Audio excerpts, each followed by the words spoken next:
Hello YouTube, thanks for joining me for another video. Today should be a good day. The SV650 is back. Anyone who watched my first impressions video will they will know that when I got the bike, not long into my first ride, I noticed that there was an engine warning light that came on. So I'd sent the bike back to the dealer. They were good about it. They done their due diligence, had a look over the bike, and they'd found that there was in fact a limiter on the bike. So it was a restricted engine, which I didn't notice, to be honest. And that's now been removed. Let's just say I've done a test, and yep, it's not limited anymore. So let's go for a ride. So first off, the bike sounds a lot louder, well, not massively louder, but noticeably louder, and I've been riding for half an hour or so. The performance is, as I've said, is definitely a lot better. It's how it should be, I suppose.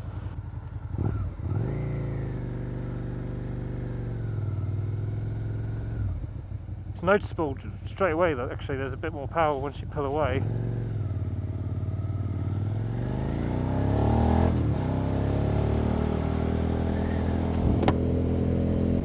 So I think it's because the bike I had previous to this was a big, slow Harley Davidson, that I wasn't really to know what to expect performance-wise from this bike when I bought it. I guess someone who's used to riding these kind of bikes would know what performance to expect. But so yeah, so picking up this bike now, it feels like I've got a whole new bike, really.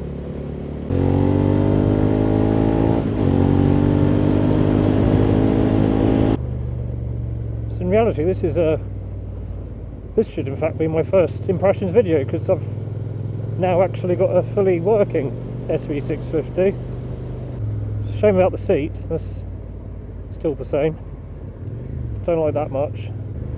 But there was someone in the comments, I can't remember his name, who gave me a few suggestions of some seats, which I'm going to perhaps at some point check out.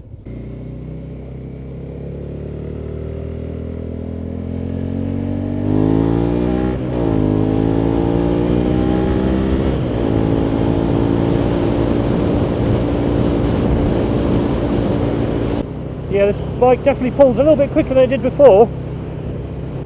So unfortunately, although I've got this bike back, which is great, my other bike, the CRF250L, I think the clutch has gone. Noticed the problem, which I mentioned in the last video.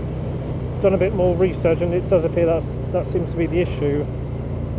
So I think for the next little while, I'm going to be without that bike. But fortunately, I'm not going to be bikeless.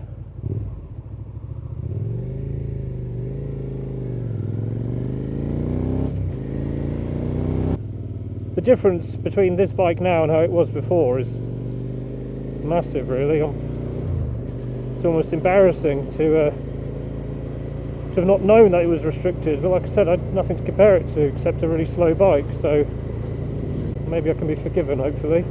It's very nice to ride. The thing is, it does these speeds very nicely. Going around town is fine, and when you need to open up the throttle, it doesn't disappoint. So, I'm very pleased with it so far. Yeah, I'm still not a fan of this seat. I mean, I've moaned about it enough, but it's really not for me. I don't like the sort of scooped angle it has.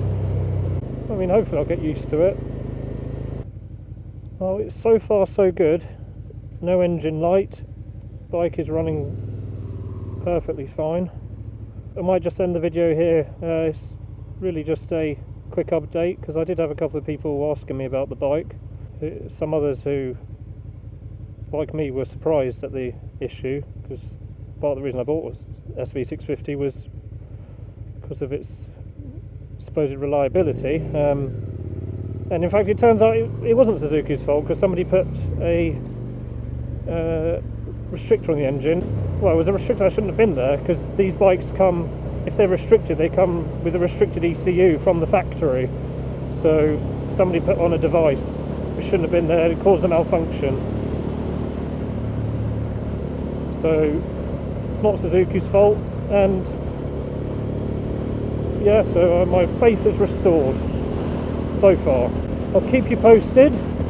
Thanks for watching, and I'll see you next time.